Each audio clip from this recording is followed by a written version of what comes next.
This is Dr. Raj Chandwaney.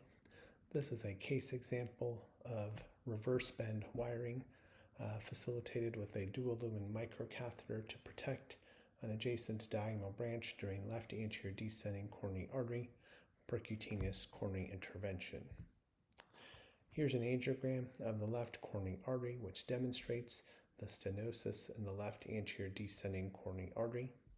You can see that the diagonal artery makes an upward turn before it turns downward again, and this was very difficult to wire for protection using standard wiring techniques, and because of this reason we elected to use the reverse bend wiring technique.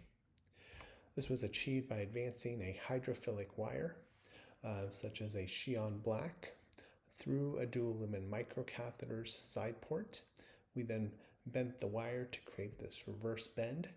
We then load the dual lumen microcatheter over the guide wire that we had already placed in the left anterior descending coronary artery and insert that system into our Y connector as shown here.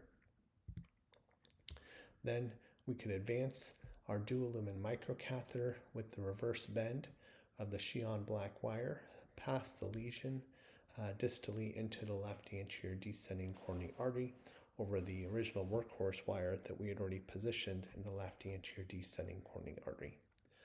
We then withdrew the dual lumen microcatheter to this location and then carefully manipulated the Xi'an black wire to enter the adjacent diagonal artery so that we could adequately protect that vessel during percutaneous coronary intervention. With some further manipulation, we could advance that wire even further into the vessel.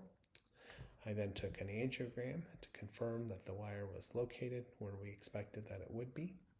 We were then able to further manipulate the wire to get it further down into that diagonal artery.